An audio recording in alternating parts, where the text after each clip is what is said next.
बिस्मिल्लाहिर्रहमानिर्रहीम। अस्सलाम वालेकुम नाज़रीन। आज मैं आप लोगों के लिए पुराने से पुराना ज़ुकाम, गला ख़राब, बलगम, खांसी का जड़ से ख़त्मा करने का टोटका लाई हूँ। इसको वीडियो को एंड तक देखिएगा कि किस तरह से इसका इस्तेमाल करते हुए आप पुराने से पुराना ज़ुकाम, खांसी और जो नज़ला है उसको जड़ से ख़त्म कर सकते हैं। तो इसके लिए हमें 3 इंग्रेडिएंट्स की ज़रूरत पड़ेगी और ये हर घर में आसानी से दस्तयाब होती हैं।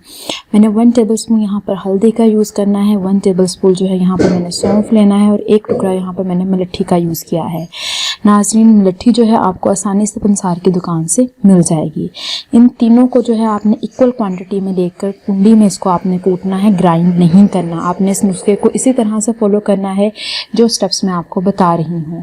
और आप लोगों ने इसको कुंडी में पीसने के बाद इसका पाउडर बन जाएगा। अब इसमें से आपने हाफ़ टी स्पून जो है वो पाउडर लेना है और उसमें जो है वो आप लोगों ने हाफ़ टी स्पून जो है वो खालिस शहद का ऐड कर देना है। इसको आप लोग इस तरह से मिक्स कर लीजिएगा और इतनी क्वांटिटी को आपने रात को सोने से पहले जो है वो उसको जो है खाना है। और कोशिश करें कि इसके बाद आप कोई और चीज़ मत खाइएगा। ये नुस्खा जो है वो आपने 3 दिन तक फॉलो करना है, तो आपका पुराने से पुराना ज़ुकाम, खांसी और बलगम जो है वो जड़ से ख़त्म हो जाएगा। वीडियो पसंद आई है तो इसे लाइक कीजिए, शेयर कीजिए, मेरे चैनल को सब्सक्राइब कीजिए।